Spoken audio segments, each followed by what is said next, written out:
When death is conquered, will you embrace its cure, or will you yearn for life as it was? The Walden Corporation now offers the decision: allow your body to age and die, or, for a small monthly fee, enter their contract and live for a very long time.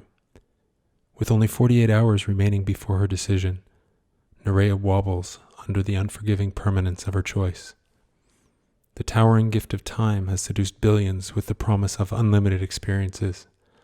But Walden's cure has also destroyed families, shredded beliefs, and crushed hope around the world.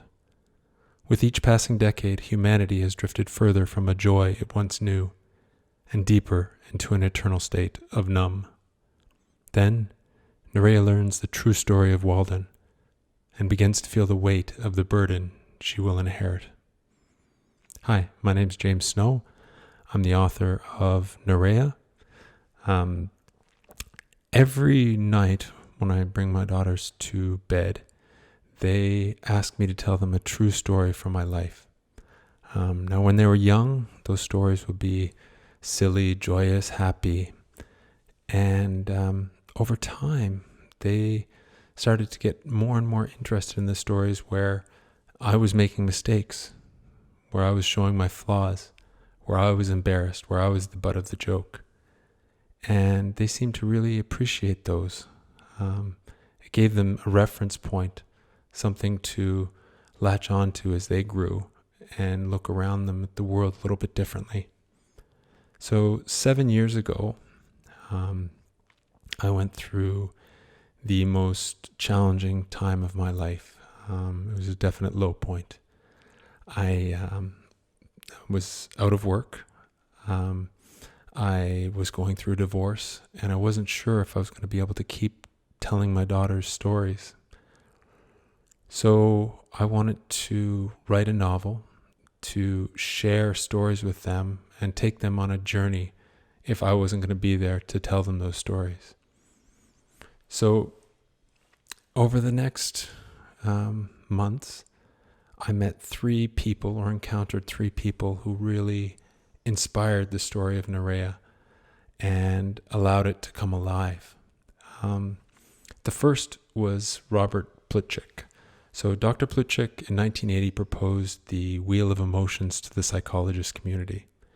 The wheel is this beautiful flower with 8 primary emotions that are placed opposite to each other. So joy is opposite to sadness, trust is opposite to disgust, surprise is opposite to anticipation, and fear is opposite to anger. So each of these emotions can also vary in intensity and mix to form new emotions. So, for instance, intense joy is ecstasy, while mild joy can be described as serenity. The emotions can also be combined together in different ways. So, trust and joy mixed together to make love. So this is something that visually is perfect, and it encompasses the entire human experience. So I knew that Nerea's journey was going to take my daughters through all 48 of those emotions and let them know that sadness was important for joy.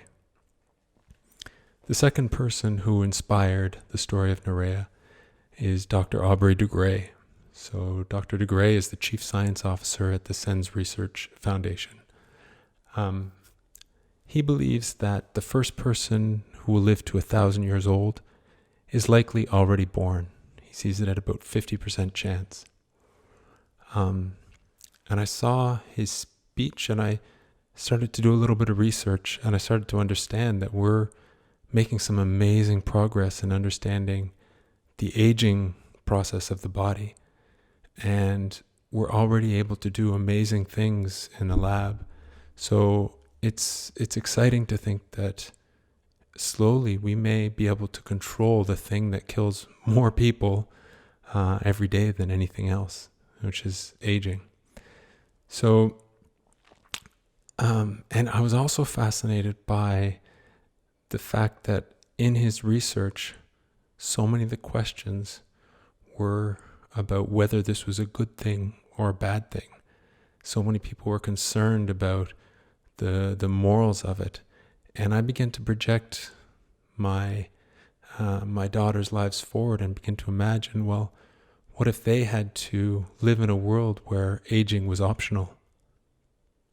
What would that do to them? What would we be giving them as a future if their entire existence changed? So I took those two elements and I began Nerea's journey. And I had written about 20 pages of a novel. But of course, this was a time in my life that was extremely dark. So I wasn't able to write a lot. And one day a friend of mine sort of took me out of the house. He said, okay, we got to grab a wine on a terrace in France. And so we were sitting outside, and this woman, Barbara De Grey, she came along with her amazing aura and energy, and she sat at the table beside me, and I was just enthralled. And so I began asking her questions, and I started to talk to her. And she introduced me to the concept of inherited burden. Now, she studied systemic therapy, so it's the study of kind of trying to understand where your behaviors come from, where are some of those patterns that are in your family that cross generations. So in Germany, and Barbara's from Germany, she told me about, the first generation after the Second World War could see the misery around us.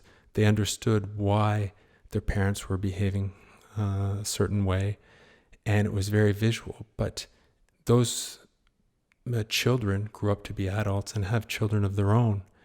And so the grandchildren of the war grew up in environments that had these emotional burdens that they didn't understand because they didn't have a visual reference for why the family was behaving the way it was. So I found this fascinating about how we can pass across generations so many invisible patterns.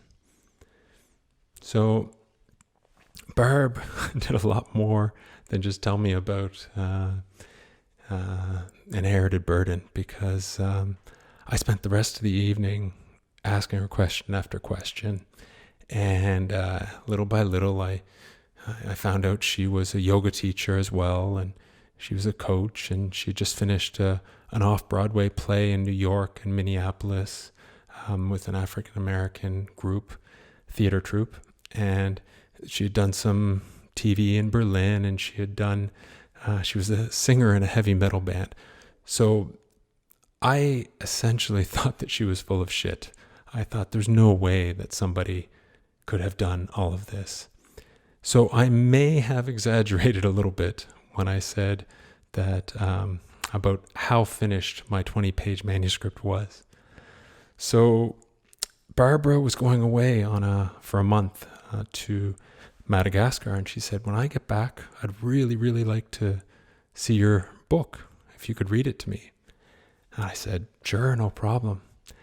And we separated, and we talked every single day while she was in Madagascar, and we connected in a way that I'd never connected with anybody.